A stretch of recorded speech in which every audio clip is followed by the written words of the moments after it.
Hey everybody, welcome to Exploring the Wine Glass, sponsored by Dracaena Wine. Tonight I am sitting down with some of my wine-loving friends for another episode of Wine Writer Wrap-Up. And when you get a group of winos together, you know that a very common topic is, what was the wine that got you into wine? And that is known as that epiphany wine. That always comes up in conversation. So I thought it would be kind of a fun idea tonight to really talk about it to the public and share with each other what our epiphany wines are. What is that one wine that got you into wine? So I am going to introduce everybody, and I am seeing like scrolling bars, so I don't know if people can see me. Can people see me? Yes, I can see you. Okay. Yep, you're freezing. No, she is freezing. She froze on my end too. Now she's gone. Oh, now she's gone. All right. Oh, am I back? Wait. You're back. Okay. All right. So now, there we go. Okay, I think. All right, so we're going to start that again. Oh, joys of technology, joys of technology. I changed the Wi-Fi to a different Wi-Fi for that snooze event, and I went to a lower Wi-Fi, so I think that was the problem. But we're going to start again. Okay. So, welcome to Exploring the Wine Glass, sponsored by Dracaena Wine. Tonight I am sitting down with some wine-loving friends for another episode of Wine Writer Wrap-Up. When you get a group of winos together, the topic that generally comes up is, what is that wine that gets you into, or that got you into wine? What is that epiphany wine? So what is that wine that you found in your glass that you're like, whoa, this is awesome, and I need to have more of this, and I need to explore wine a little bit more. So let's go around and introduce yourselves, and then we will get into what everybody's epiphany wine is. So Tina, why don't you go first? I am Tina Mori.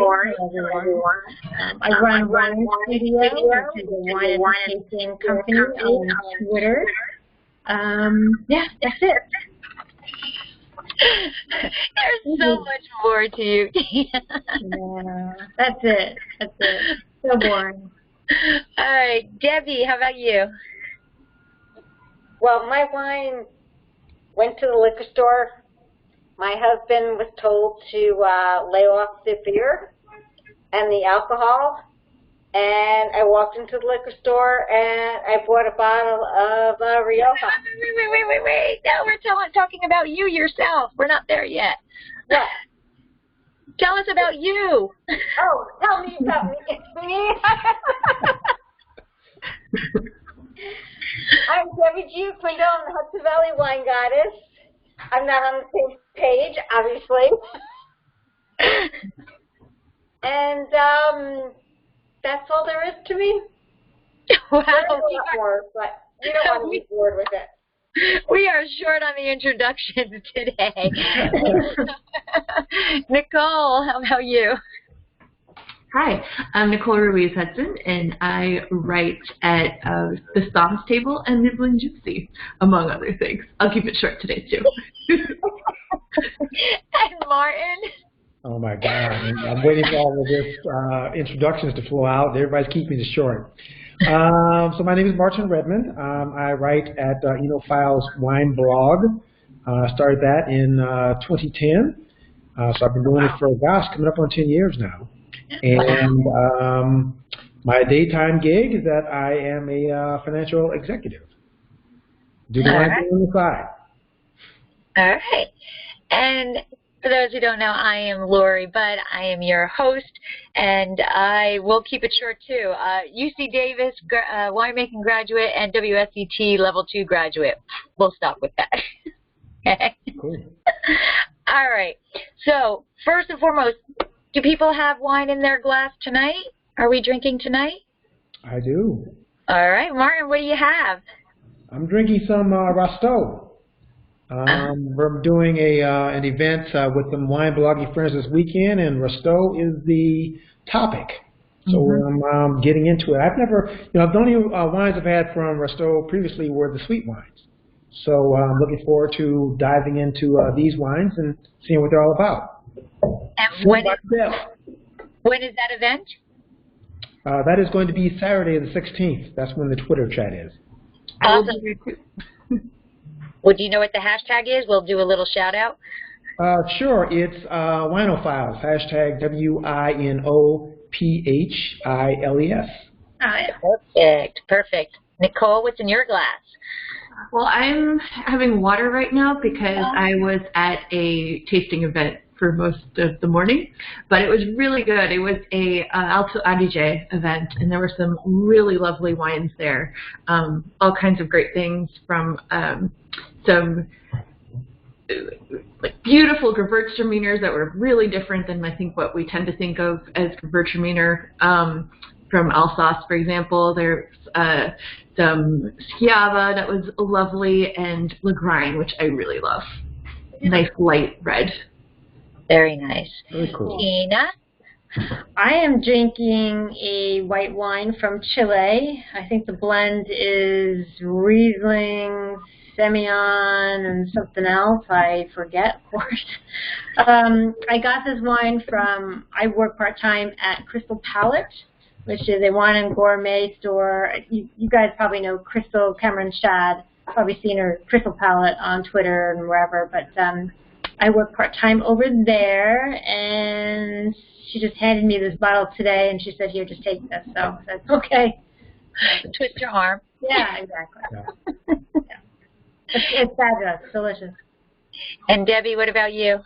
Well, I was just on a Zap chat, Zinfandel chat, so I'm drinking actually water. Oh. So. Yeah. Got to keep everything level here. Yeah. Drinking a few Zinfandels in a row can switch you to water. That'll do it. And sure. I am drinking a wine, which I have to show this bottle because I think it's a pretty cool bottle, and how it was shipped was kind of impressive. But this is from the Snooth Media German wines, and they were doing wines that you're thankful for. And it is... Cool. Whoa. Check out that oil. Cool. It's the original bottle shape. Yeah, Sylvaner. Yeah. Yeah. A Matus Rosé flashback. Right, yeah. Except this is a lot better. I'm sure. Yeah, I'm sure of that. It's a lot better. But it is so delicious. It really is. And it came in a very cool, like they had this bubble wrap, but it was almost made specifically for that bottle. It fit in there perfectly. And it was a workout to get it out of the bubble wrap. I actually had to end up popping the air to get it out. But that can be therapeutic, though, right? Oh yes, very therapeutic and well worth the effort. It is a beautiful, beautiful wine. Just for fun, you know what Boxbeutel means, right? The shape of the bottle, where it gets its name. No. Okay. Boxbeutel comes from goat scrotum. Yes. I'm glad you said it. I wasn't going to go there. I love that funny factoid. Okay, we can never quite look at this the same. Now that's kind of interesting, like why they would just all of a sudden decide, this is a good name for that. Yeah. Well, practical, if nothing else, was German. Yeah. Yes. And is that in like a WSET test or a Master Somm test or anything like that? Probably. It might be. Yeah, probably. Probably. All right. So yeah, I'm writing that down so I can remember that. I don't think you can forget that. I know. I think once you know it, it's there. It's stuck in there now. That is burned into the brain now. That is awesome. All right, so we are here talking about your Epiphany wine, or everybody's Epiphany wine, and I thought a good place to start off would be going to dictionary, what the definition of it is. So Merriam-Webster says that epiphany is usually a sudden manifestation or perception of the essential nature or meaning of something, an intuitive grasp of reality through something such as an event, usually simple and striking, or an illuminating discovery, realization, or disclosure. So I think that, well, they all kind of do fit, but I like the illuminating discovery, realization one definition in terms of our epiphany wines. And so the first question I wanted to ask everybody is, what do you remember what age you were approximately when you found that epiphany wine? Go ahead, Nicole. Probably mid-early 20s, I think. Yeah, it was actually around this time of year too. Do you want me to go ahead with it, or? No, because I have facts. I have research. Because no matter what I do, I have to bring science into it. Martin, do you remember yours? I was probably around, I was like late 30s, early 40s. Okay. Yeah. All right. Gina? Mid-30s, I guess. Yeah. Mid-30s? Yeah. And Deb? Mid-30s. Mid-30s? Okay, so the wine, my epiphany wine was actually before I got married. So I got married when I was 25. So it was probably around when I was 24 that I found my wine that I was like, wow, this is wine.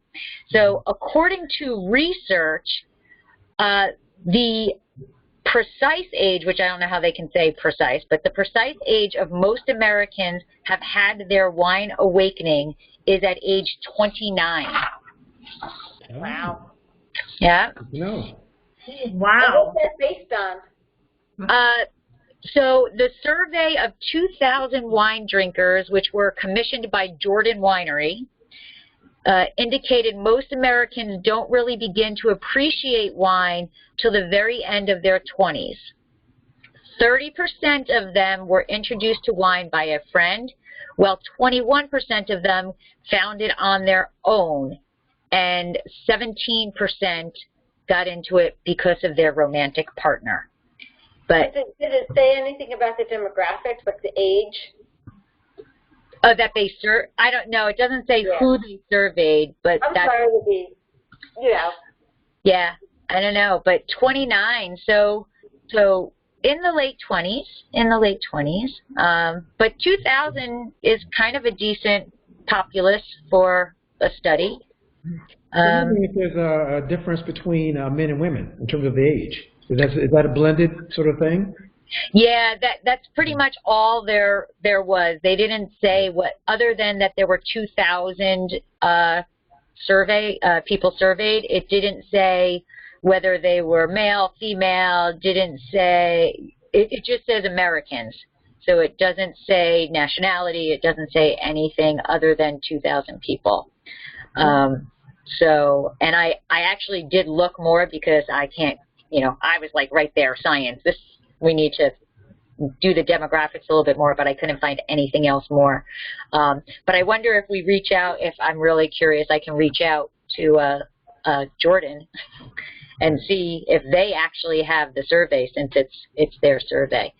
But I thought 29 was young. I mean, even though I did it at 24, that was the wine that made me fall in love with wine. It wasn't until years later that I was able to afford the ability to enjoy real wine. So yeah. I thought that was kind of young. I think so too, especially for Americans. If we were talking about another country, I would say, well, it may be skewed old, but for Americans, I think that's young. Yeah, I thought so too. Yeah, I was kind of shocked by it because I don't know how many 29-year-olds are having, and I'm not saying that you have to have a $100 or $200 bottle of wine to be your epiphany wine, but I just don't know how many 29-year-olds have been introduced to better than, you know, the low shelf wines. Well, keep in mind that number 29 is an average, right? So it's Correct. more and less. So it could be the same situation as you know, and then us, the rest of us, in our mid-30s. So well, maybe that is correct. Well, I also was kind of mid-20s, I think, but I had we had a wine guide. We had somebody, right. a family member who sort of led the way. Who led the way? Yeah. Right. And So I think was that a family member, or was that somebody else? It was a family member. It was my my brother-in-law. Okay. Yeah. See, and I think that would play a major role in it too. If you're surrounded by people who are drinking beer, let's say, then I think you would be introduced to wine later on. Whereas if you have a family member that's possibly older and is already had their wine love, they would introduce it to you. So, yeah, agreed. Sure. Well, just to add in, it was definitely one of those cases where, like, we were sort of getting interested, and he's already a wine lover and at that point already pretty, like, versed and had his collection growing. And as soon as he knew that we were interested, he was, like, ready to share. So, nice friend. Yeah. That's the thing about the wine community. It's you know, if you find somebody that you think is gonna enjoy the wine, you're happy to share. It's just part of the community. That's what we do. I think that's 100% true. Exactly. Exactly, Martin. Yep. Yeah, I agree with that. I think that the wine community just loves to share their passion with other wine lovers. And you know, the bottle, you get a bunch of wine lovers together, and the bottles that show up and the bottles that get opened are you know, incredible. At the restaurant, there is a customer that's going for his Westet, and every time he's coming in, I'm bringing wines in for him. Taste. Right. Sure. That's nice. You know, it's. Yeah. I don't know. I think we're a large community, but we feel close knit. We're like, small. You know, everybody is willing. You know, you go to one of the wine bloggers conferences, or you do something like that, and you feel like you've known these people that you've never met before in your life. You know, you feel like you've known them forever once you sit down and start talking. Like all of us here. Yes. Exactly. Yes. Absolutely. Absolutely. Okay, so my next question is well, I assume you remember, but what was the varietal, or was it a blend, that was your epiphany wine? Was it a varietal or was it a blend, and what variety was it? You know, Debbie mentioned that she was at a ZAP tasting, so that's a nice segue to mine. It was Zinfandel. Really? Right. Very nice. Was it a Lodi Zin? Oh, no. This is some time ago. The winery is now out of business. It's a winery that's, and I didn't realize this at the time, it was a company called Lalanis up in Mendocino County. Oh, okay. Yeah, I remember it like it was yesterday. I was with some business associates at lunch, and a bottle of wine was ordered. And at that point in time, I had been, you know, truthfully, I had been drinking wine mostly for medicinal reasons. I didn't really, I mean, I liked it. It was okay, but I really just didn't appreciate it, other than for the medical benefits and the whole French paradox thing. Okay. And then I had a glass of wine, and it changed everything. All right. All right. I really start to appreciate the wine. All right, so we'll get more into how you appreciate it after we hear everybody else's varietal. So, Debbie, what about your varietal or blend? I said it at the beginning. So we were big spirits drinkers. Wine was, you know, it was there. The doctor told my husband to lay off the spirits and go for the beer or wine, and we headed for the wine. I went to the liquor store at that time, and I bought a bottle of Rioja, and we ended up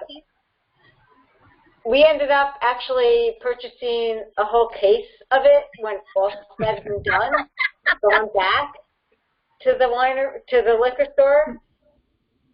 The brand, I don't know. This is back in the late 90s. It was before cell phones and pictures. I want to say Lamb, but I'm not 100% sure.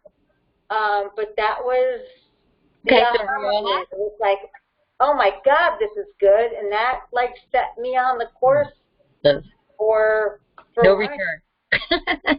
No return. No return. Nicole, what was your varietal or blend? Well, so the one that was so at the point that we had our epiphany wine, because it was actually the same for both my husband and I. We already were interested, like I said, so I already liked Zinfandel a lot. I already liked Syrah a lot, but the wine that made us like really like stand up and pay attention was a Chateauneuf de Pape, and it was like the first time that like I think we really tasted terroir, and we're like, oh my God, yes, you're talking about these rocks, and I can taste them. They're here in the glass. Wow. So that, and we think it was Vieux Telegraph, but we're not 100% sure. That's a very good epiphany wine. Yeah. I was way into wine for a long time before I got my palate on a Chateauneuf de Pape. Yeah. It's good to have a guide. Yes. All right, Tina, what varietal was yours? It was a 1910 Madeira. Oh, wow. Yeah, 1910 Madeira.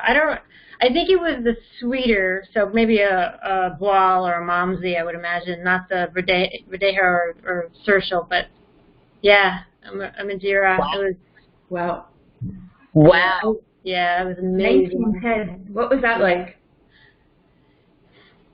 Well, I switched from being a pastry chef and went into wine, so it was pretty damn good. Pretty damn good. It was really good. But I think what made it even better is where I had it. It was at the Herb Farm restaurant in Woodinville, Washington. So, you know, you're there at the setup. I mean, I don't know. Have you guys ever been to the Herb Farm in Woodinville? Yeah. So it's definitely an experience. It was 4.5 hours, 9 courses. I mean, small, tiny, but it was theater. Is really what it was, or it still is. They're still in operation. I'd love to go back, but yeah, it was. It was an amazing experience. It wasn't just the wine. It was everything that is attached to wine, service. And yeah, it was wild. Wow. Yeah. Wow. Yeah. So that puts my epiphany wine to like real shame. But mine was a 1992 Chardonnay. So that was the wine but again, I was 24 years old, so that was the wine that made me say, oh, there's a difference between this other, for lack of a better word, plonk that we've been drinking, and this is really good wine. So I kind of laughed, Martin, that you said yours was a Zinfandel because according to research, the highest percentage of varietal that people cite as their epiphany wine is Zinfandel. Oh, wow. Right. Really? It's easy to like. Yeah. But It's really easy to like. that surprised me. Like, I love Zinfandel. Mike and I have always loved Zinfandel.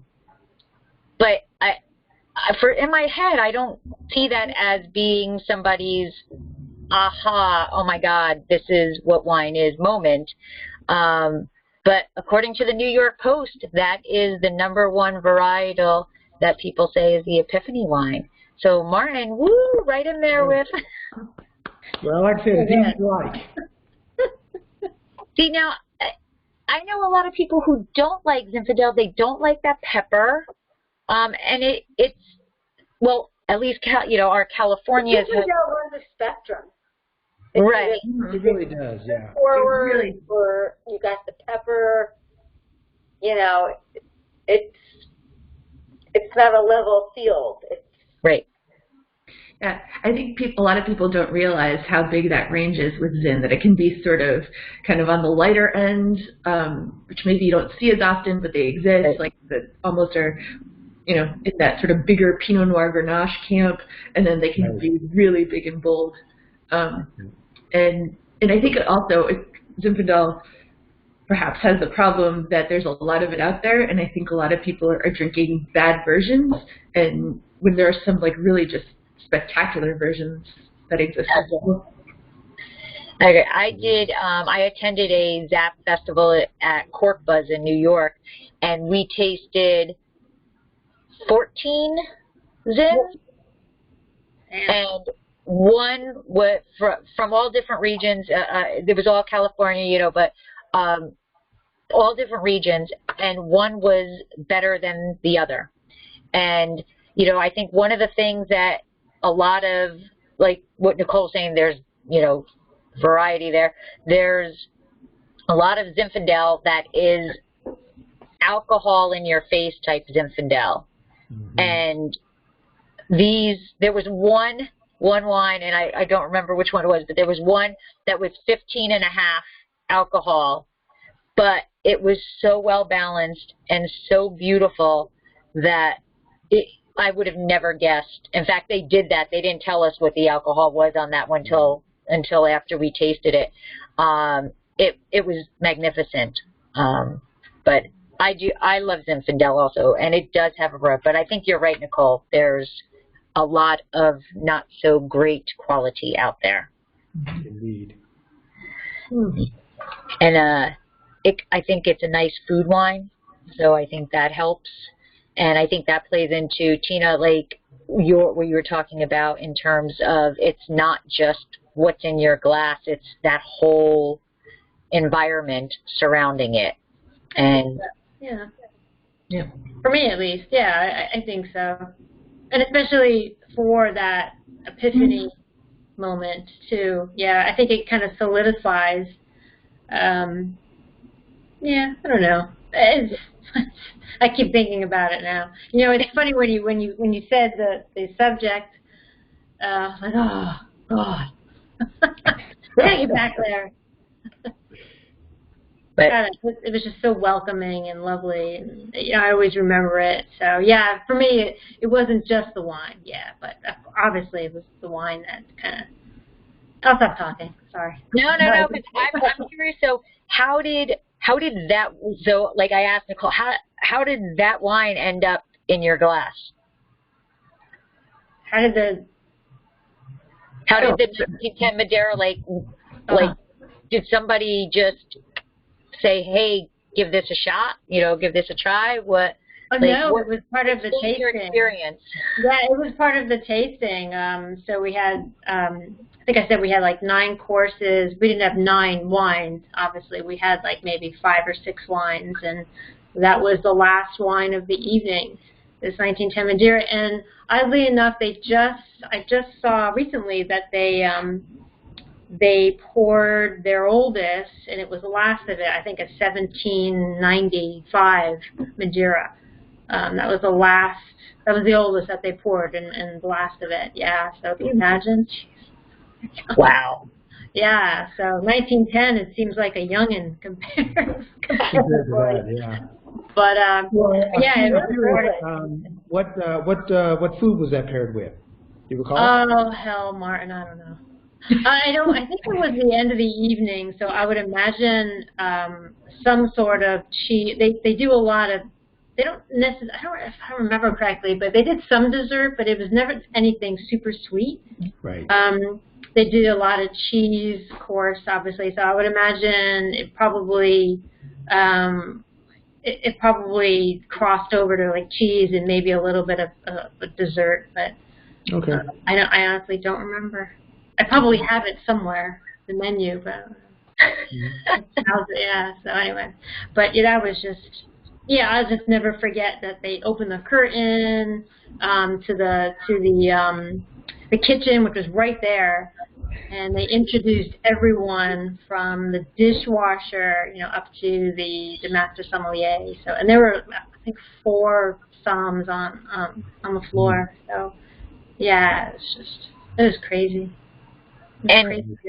What made you attend that event? Was it?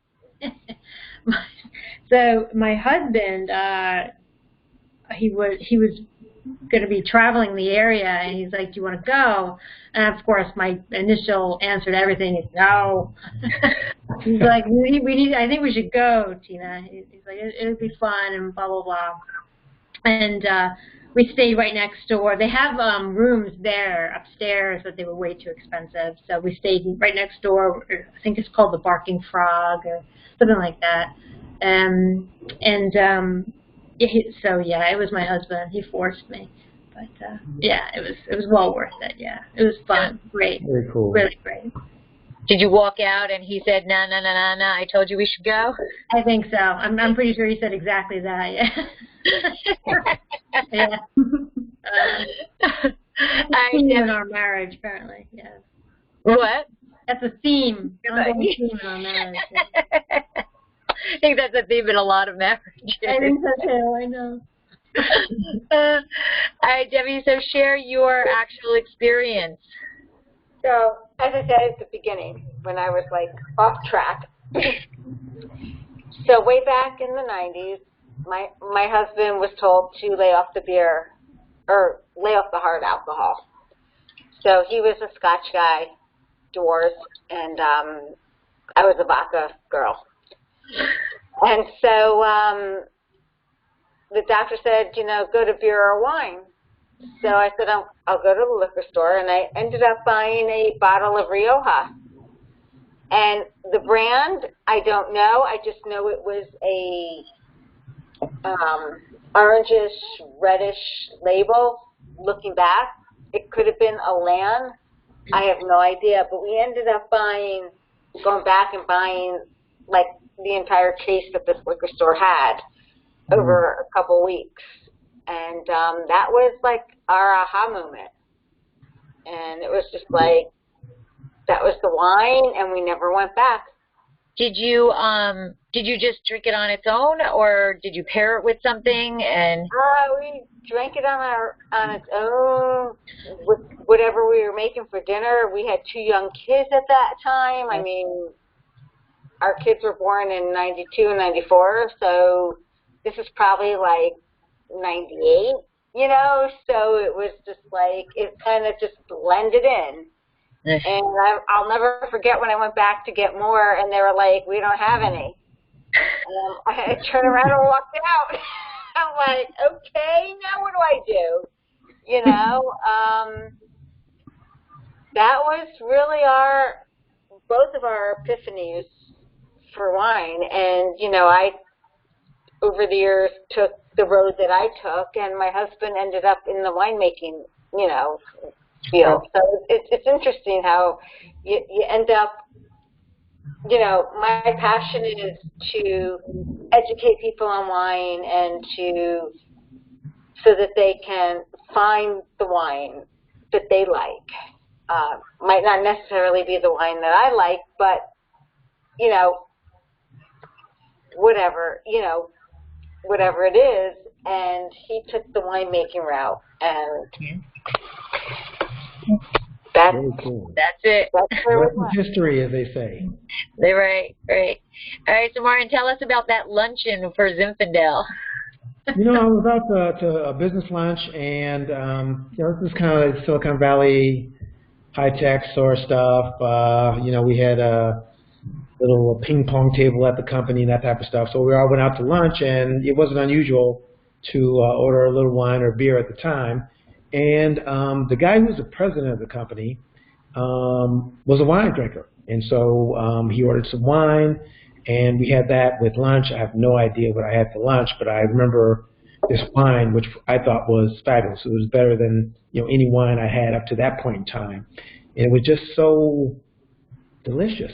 I mean, that's, sometimes we get so wrapped up in all this other stuff and just forget that, we like the wine because it tastes good. And it was tasted better than any wine I had up to that point. What do we say about Zinfandel? What is it, lip smacking good? Is that right? Yeah. Yeah. And you know what? I heard someone say earlier about, the wide range of Zinfandel. I think the other thing is, and this is at least my experience, Zinfandel can be bought at a variety of price points.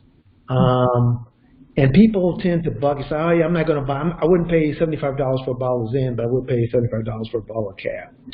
Having said that, the wines I was drinking at that point were probably, $10 bottles of wine. So I probably had a, $10 bottle of Zinfandel. Once I had that Zinfandel, then I tried to go out and find a $10 bottle of Bordeaux. It did not work. And, it's just, you can do that with Zin, but you may not be able to do it with a Rhone wine, or at least, the Rhone, you wouldn't be able to do it with the CDP. So it's just easy to like. Right. And did you go home and say, okay, I got to go now buy a whole bunch of Zinfandel and experiment with Zinfandel? I did not, but the first real wine club that I joined was Rosenblum. And so if you know the 3 R's of Zinfandel, Ridge, Ravenswood, and Rosenblum, then, I mean, those are all the, and to this day I'm a member of Ridge. I never got into the Ravenswood thing, but I was already in the Rosenblum and the Ridge thing. But, at that point, Rosenblum was making, they had to be making 20 different Zinfandels. Yeah. So, I mean, that set me on the Zinfandel course for sure. Our first wine club was Ravenswood. Oh, how nice, yeah. Yeah, we went in and we went to go do a tasting, and he was like, you're the only ones here, it's boring, let's go take a tour. And so is it Joel? Yeah. Yeah.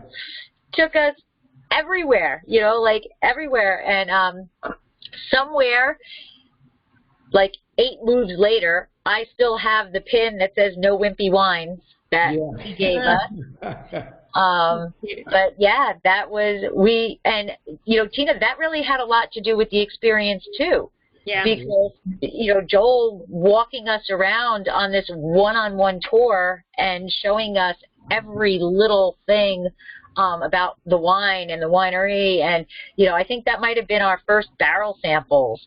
And, all of this stuff it was so amazing. And, I love the Ravens and, the whole concept of no wimpy wines. I loved it. And that was our first wine club. And then we went to Ridge, who has amazing wines. But, we were, again, poor at that point, and one wine club was all we were going to sign up for on that trip. Yeah.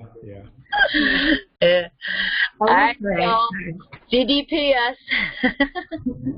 I will say that, even though, that Zin and Syrah had their part to play, because they were to your point, Martin, about Zin being delicious, they were sort of the wines that sort of drew us in first and got us to start paying attention and tasting more in California. But then it was that Chateauneuf du Pape that they just clinched it. But that was actually around this time of year. It was around Thanksgiving, because even when we lived in LA and New York, Thanksgiving is always almost always here in the Bay Area, and we went over to my brother-in-law Dave's house one night and to hang out there. I think must have been the day before, or, around there. But and we were just standing there. He'd heard that we were interested in wine, and he was like, okay, let me pour you something. And I remember just kind of standing around his kitchen at the time, nibbling on cheese and trying this wine, and it sort of blowing our minds in terms of the terroir and how we could actually taste that now. Very cool. Yeah. Did you start to bring the bottle closer to your side? I think he's pretty generous, still to this day. There still are some of our favorite people to go have dinner with, and he always opens a bunch of bottles. So I'm pretty sure that I'm almost positive he would have had more going on. It was just that, but it was that Chateauneuf du Pape that really grabbed me. So I'm curious, was that your sort of introduction to kind of old world wines as opposed to new world? Sorry? Was that your introduction to old world wines as opposed to new world? Probably, yeah. His palate tends towards old world. Actually, at Thanksgiving in our family, like wine is, well, in Greg's family, it's actually kind of a big deal. Everybody, it kind of tends to be a little bit of show and tell, and everybody brings different things. Some of our relatives live in wine country, so they tend to bring the California stuff, and Dave always brings the old world elements, as we kind of bring a little bit of everything nowadays. Yeah, that's cool. Yeah. I'm curious, because Martin, I'm curious about that too, because how many people, Epiphany wine is an old world wine, at least Americans. How many is an old world wine? Because I think that more Americans are drinking, a California wine or something like that, and I think your palate needs to kind of be trained a bit more to drink those old world, to actually drink them and realize what you're drinking. So I'm curious, like that would be an interesting research to me, is how many people's Epiphany wines were old world versus the new world. Yeah. That experience with the $10 Bordeaux, I wish I hadn't started there, because that literally turned me off to Bordeaux for many, many years. And I appreciate them now, but it took a long time to go back because of that really bad experience starting out with Bordeaux. Right. And I don't know if my Bordeaux was $10, but I'm sure it was somewhere in that vicinity. And it was the same thing. I did not like it, and it just wasn't my palate. And when I won the Molesime Award, and I went into panic mode because I'm like, oh my God, this is Bordeaux, and I know nothing about it because we never drink it because we don't like Bordeaux. But then when I went there and I got to experience those wines, yes. Now I'm buying Bordeaux, and it's interesting because Mike, my husband, he still only has had that experience of the cheaper Bordeaux. Right. And he's very much yes dear, so lets me buy my Bordeaux. But we haven't opened any of them because they're Bordeaux. Right. But when I buy more Bordeaux, he's like, really? More? He's like, whatever, but they are beautiful wines and so elaborate, so many layers. But I think you're right, Martin. When you buy a cheaper version, it can throw you off. It can throw you off for a loop. And I think you were saying something earlier, or is that that I think is true. Is like I think most palates have an evolution, and you kind of have to start with the yummy wines, which, like I said, we did start there. We started with Big Zins and Syrahs for sure, before you can get to a place where you're going to appreciate the more nuanced things. But you need a starting point, and I think if you hit some of those wines too early, you may not like them. I think I appreciate. Yeah, I kind of feel. I'm going to guess because I don't quite remember, but I would imagine I probably would have had similar experiences with Burgundy, to be honest, when I tried them early on. It took a while. Right. So about the evolution of the palate. So my Epiphany wine was a 1992 Ferrari Carano Chardonnay. Ooh, which is not an outrageous wine or anything like that, but very good friends of ours.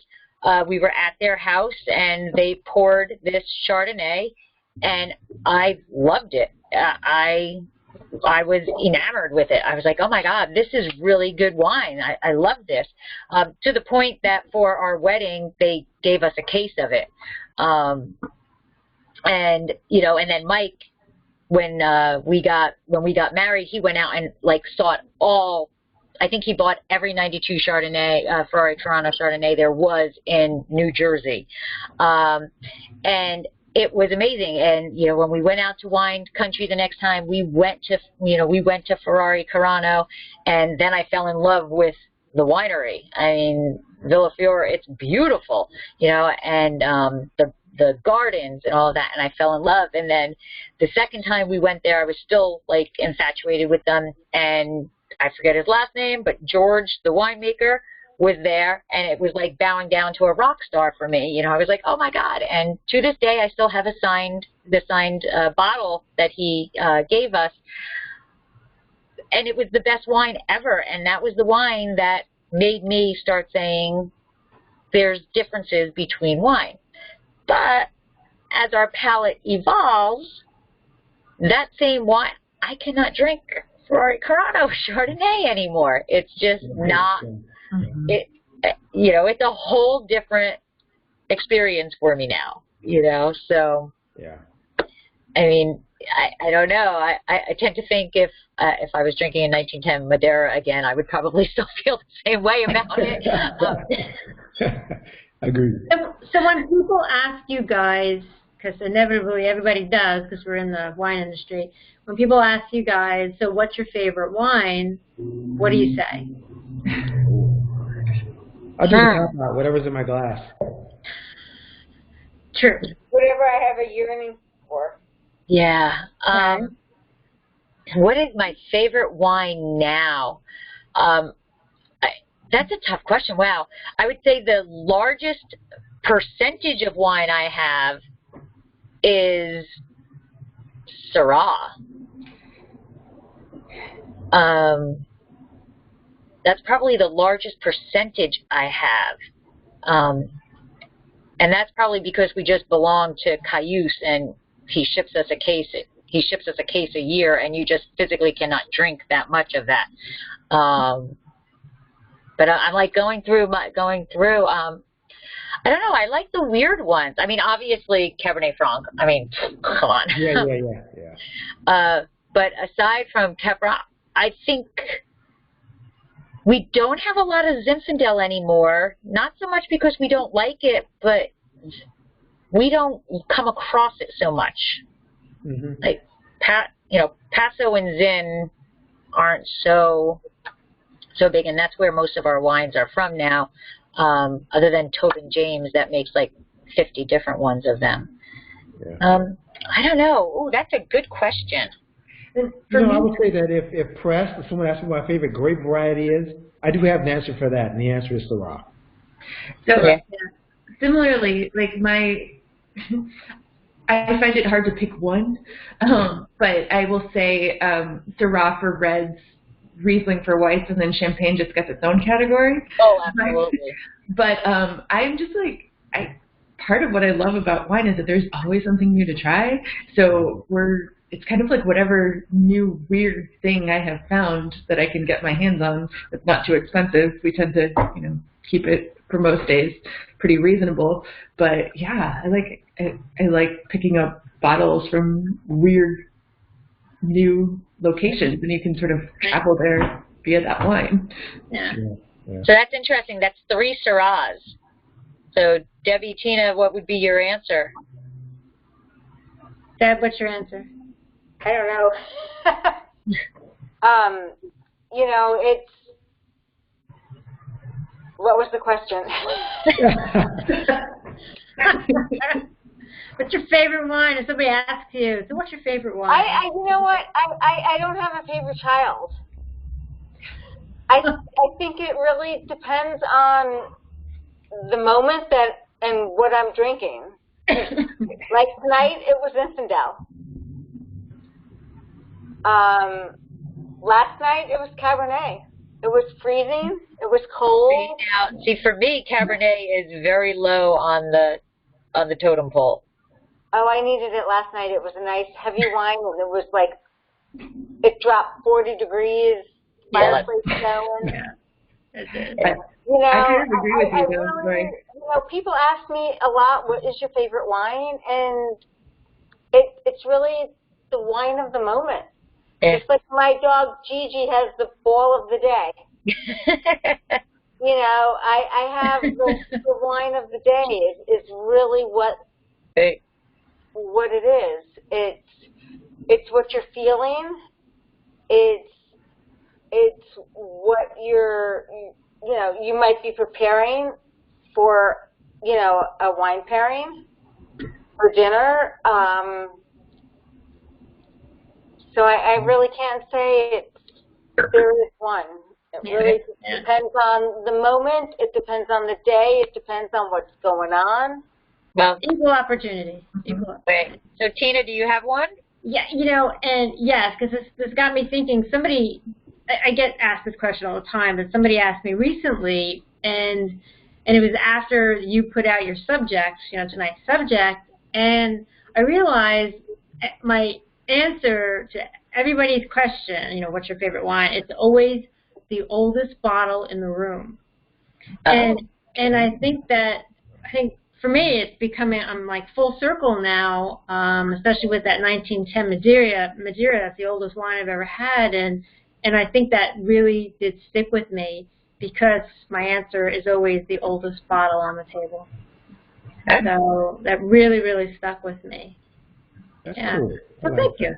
I like that. Yeah. That's pretty cool. That was pretty cool. Yeah. But, that's interesting because I guess if I was, held down to an answer, I would have to go with the Syrah. I would have to. There's just something about Syrah that is all-pleasing, Yeah. Well, what's interesting about that, though, is that I think for whatever reason, and I think this actually applies to both of my favorite grapes when pressed, Syrah and Riesling, that they tend to be really popular amongst wine people, but not that popular amongst people outside of the wine community. So I agree. Yeah. Well, Syrah is not. I don't think Syrah is a wine that people get drawn to. Why? I don't know. I don't know why. You know why? Because it's not well known, to be honest. Because when you look at a wine list, what are you seeing? You're seeing Merlot, Pinot Noir, Cabernet. Syrah, do you see much of it? No. And as a winemaker, when you talk about what varieties you're going to make in the wine world, Syrah is a tough sale. So interesting because I think one of the reasons that I was drawn to it early was because it has a lot of, we talk about Zin, and Zin is delicious, and it has these yummy flavors with big fruit and a little bit of spice, and I think that's what I was also drawn to in Syrah in the beginning. So I wonder what makes them different in that way that Syrah somehow doesn't draw people in the same way. I would think Syrah was a very brooding grape. I love it. Brooding? Yeah, brooding. I don't know. It's just kind of, whenever I think of Syrah, I think of, rock stars with long hair and just, I don't know why. It's so silly, but I do. And I just don't think that Syrah gets any love from the majority of consumers. Like you guys said, it's really kind of the wine world. Why is that? I don't know. It's always been a hard sell for some reason or other. Doesn't get media publicity. There's no advocate out there for Syrah. Except Northern Rhone, and everybody loves Northern Rhone, so why? Well, no. They don't know what Northern Rhone is. They don't know what the grape is that's in that wine that they're drinking. Wine people know Northern Rhone. But the average consumer does not. Right. Yeah. That's true. If you think about the average consumer who's probably going down to the local grocery store to buy a bottle of wine, and they may be buying it based upon the label or the packaging. That's I think sometimes we get, we're all geeks, and so we forget about the average consumer. Yeah. Who, again, is just buying it off the label or whatever. And if you go to your average grocery store, how much Syrah do you see? Right. That's true. Yeah, that's true. Why? Why is that? Right. Well, that's what I was going to say. That's a chicken egg thing. You know, whatever sells. For That's sure. what on the shelf. Yeah. Right. Yeah. So if there were more Syrah on the shelf, do you think people will pick them up? Sure. Right? I think so. They're there. I think if they had the right shelf talkers. Shelf talkers. Yeah, shelf talkers. Yeah. I mean, who doesn't? I mean, Syrah is what? Bacon, right? What else? Who doesn't like bacon? Syrah should have its moment right now. Why are we taking There's no food group. That's a food group, for gosh sakes. Yeah. Yeah. I mean, I don't understand why it's a tough sell. I think it's, like you said, it's got the bacon. It doesn't have the harsh tannins. It's a little softer. It's, you know, the flavors. It's not jammy in your face fruit. You know, kill you with the fruit. There's nice layers to a Syrah. There's beautiful wine, but it's a tough sell. And it could be that it's just, you know, the Northern Rhone, yes, but nobody knows that, you know, unless you're a wine geek, nobody knows that that's the Syrah. Right. I agree. Yeah. You know? Syrah's more expensive, right? Typically. I mean, just plain old Syrah versus Zinfandel or Chardonnay, it's always tends to be more expensive. So maybe that's part of it as well. It's probably more expensive than Zinfandel. I'm not sure it's more expensive. And people, you know, coming to Tina, people think, you know, they see the, you know, Cab, Merlot, Pinot, and the price points, and Syrah. You know, you're right. But I kind of feel like you can get a better quality Syrah at a lower price point than, for example, a Cab. You know what I mean? Like, but the average consumer doesn't know that. I don't think. They can't compare it. They don't understand. What about, I think it's kind of equivalent to, what about Grenache? Right? I think Grenache is a beautiful grape. It's a beautiful wine. But again, it hasn't quite gotten its moment in the sun yet. It's starting. People are starting to talk about Grenache. But if you go to a typical wine store, you know, not a specialty store, you know, where is Grenache on that shelf? Not there. Right. Sure. Because I think that's one that most people would really like. Easy to like. Yeah, it's very easy to like. Yeah. And I think a lot of people don't know. Like, I think a lot of people like Côte d'Aron, and they know they like Côte d'Aron, not realizing that that's a Grenache, probably mostly. And it's a grape that I don't think people already know they like. Like, sorry, that people. This is delicious. What is this? Right. Yeah. I mean, I have actually had a conversation with people who they're like, oh, I like that GSM, but they don't know Grenache. They don't know Syrah, and forget Lavette. You know. Yeah. Wow. That's a good point. Yeah. We need to bring back Syrah. Let's do this. Let's on a mission. All right, so we are kind of getting close to an hour, and I always try to kind of cut it off at there. So do we have any final thoughts on Epiphany Wines, what we drank, what we loved about it, those fond memories, or anything you just want to say? Any final thoughts? Nicole, you're big screen to me right now, so I'm going to go to you.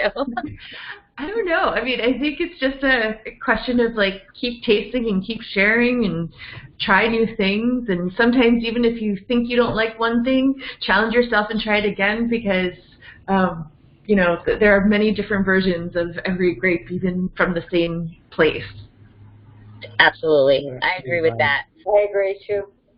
Martin, that kind of leads into like what you were saying about, you know, your first Bordeaux and now, you know. Yeah, I was in Bordeaux last fall. I had a great time. And, you know, I don't have a lot of Bordeaux in my cellar. I do, you know, I'm kind of a think global, drink local kind of a guy. So I have plenty of California cab.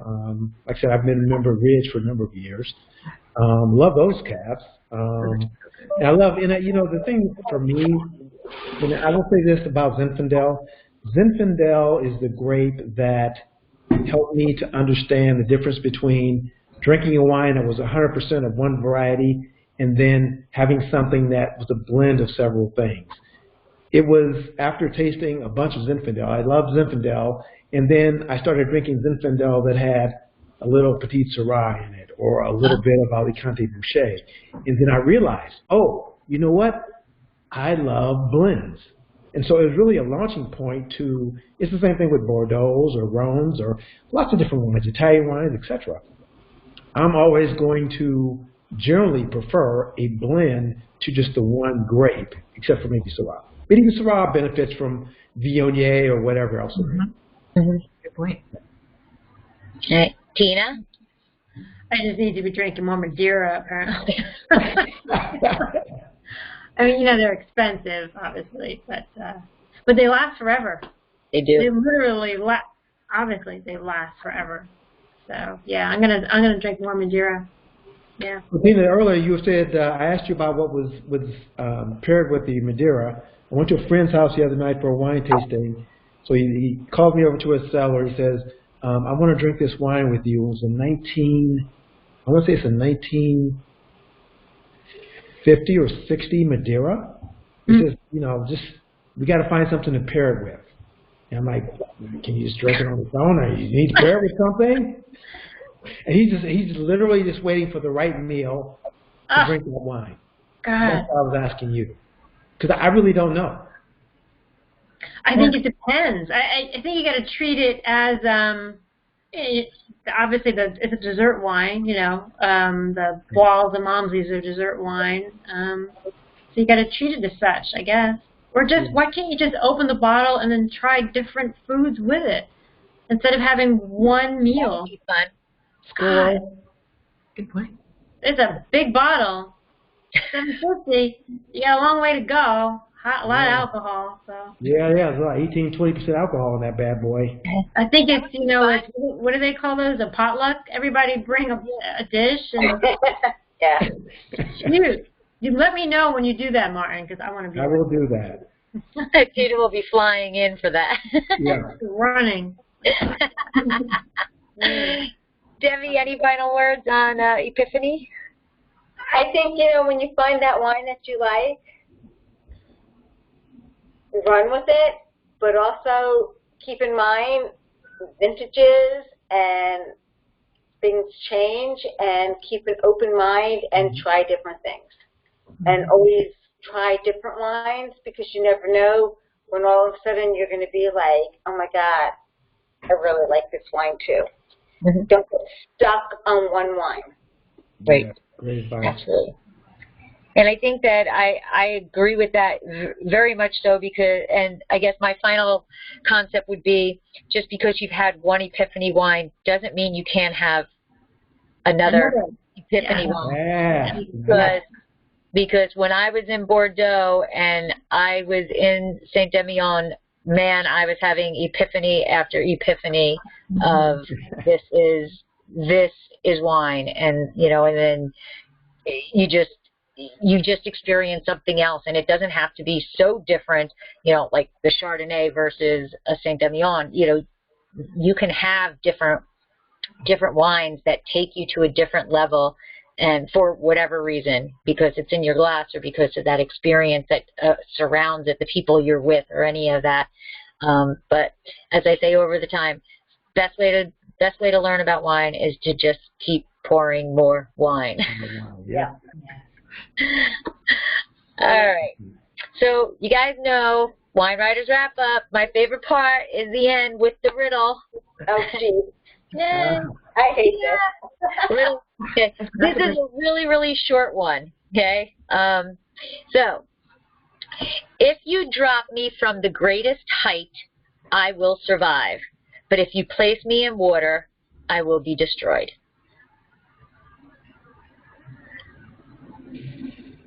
Pack Say Jack for 200. Anyone? If you drop me from the greatest height, I will survive. But if you place me in water, I will be destroyed. That's a good one. It's not like a raindrop, is it? No. That's what I was thinking, a raindrop. Snowflake? No. In complete disclosure, for our anniversary, Mike bought me an Alexa, and one of the skills is Riddle of the Day. And this was a Riddle of the Day, but I am very proud to say that I did answer this. But it was what? I don't know, my Alexa was talking to you. Yeah. I was waiting for mine to turn on too. Everybody's Alexa, turn on now. Alexa off. Wow. So no guesses? I actually did get this one, but it was like only 40% of the people got it, so I guess it's a hard one. If you drop me from a greatest height, I will survive, but you place me in water, I will be destroyed. No? No. Paper? Yeah! Paper! Paper. Yay! Woo, I got one! Yeah. All right. You know, like, well, I don't know, paper? When one Well dog done. gets it in her mouth, it's destroyed. So. There you go. Paper, paper, paper. All right, so at this point, I'm just going to give you guys 1 minute ish each to tell everybody where they can find you on the socials, or if you're being involved in something that you want to share with people, let them know how they can follow you and pay attention to you on the socials. So, Debbie, why don't you go first? I'm Debbie G. Quindo, the Hudson Valley Wine Goddess. You can follow me at HudsonValleyWineGoddess.com, and you can find me on all the social media platforms, HV Wine Goddess. And also, I'm co-owner of Kitchen 330 in Stone Harbor, New Jersey, and you can find me there as well. Okay, Tina. Tina Mori. I own #Wine Studio, Wine Education, Twitter chat. I also work at Crystal Palate, and we're actually doing, I know you guys can't make it, obviously, but we're doing the 10 cruise of Beaujolais on Saturday. Yeah. Wow. Oh, man, I drive down just for that. Yeah, Telling you. it's amazing. Yeah, nobody does it. I don't know. So So we're we're saying, goddamn restaurant to go to. Damn it. So Otherwise, we're- I'd carry on over. so we're saying, you know, move over Nouveau, just do the 10 cruise. So yeah, so super excited about that. Really excited. Awesome. That's awesome. And Martin? I'm blogging at Enofiles. The spelling is a little weird. I regret that now, but I'll tell you what it is. ENOFYLZ, which is sort of the phonetic spelling of Enophile, which is a wine lover. Enophile Wine Blog, EnophileWineBlog.com. Social media, Martin D. Redman on Twitter and Instagram. And Nicole? So I have 2 blogs. The Psalms Table is one I write mostly about wine on, and on Instagram that's the Psalms Table, and Nibbling Gypsy on Instagram. That one's all the same all the way through. Nice.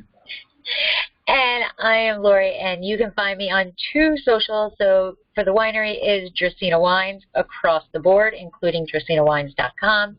And then I was, I guess, crazy enough to start a second business, Exploring the Wine Glass.